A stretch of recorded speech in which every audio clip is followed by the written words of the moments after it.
what is the misconception, as you told us that you have this and nobody told you to do that, nobody told you to buy the books, nobody told you to do that. What is the misconception that students or migrants have about Australia, and then when they land in Australia and oh my God, I didn't knew that. Mm.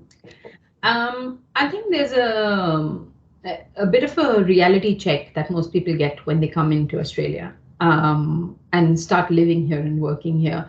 I think from the outside, everything looks shiny and nice, right?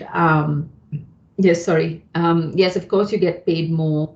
Of course, you get paid more than most other countries. The lifestyle is really good. Like there's a like compared to the US or compared to India or compared to any of the Asian countries as well, there's a lot of working from 9 to 5, and those boundaries are set. There's a lot of respect that people show you at face value. There's respect between people. There's respect for lives and living.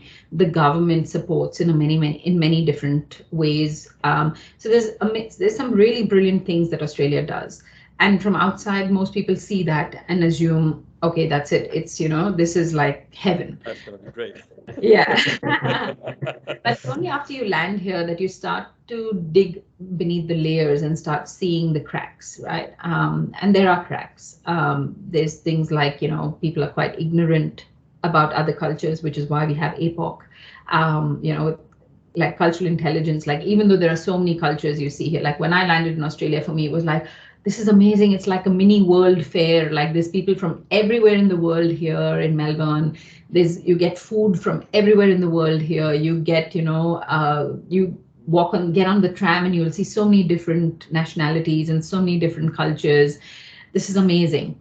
But what we don't realize is all those cultures have issues with each other. Or, there's all these underlying, when you go into the corporate world, there's all this unconscious bias. There's all this thing about people not understanding where you come from, looking at you differently.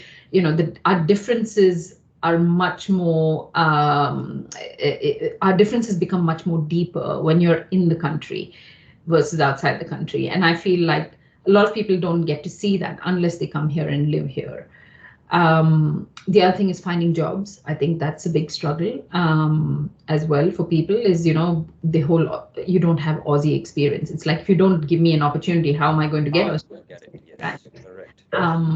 But people don't get that. So I feel like there's a lot of different expectations that people come with, and then those expectations start shattering one by one for a lot of people. And it's a sad reality. And I think the best way to sort of deal with that is to come with very minimal or, very light expectations. Come with goals, but don't come with expectations.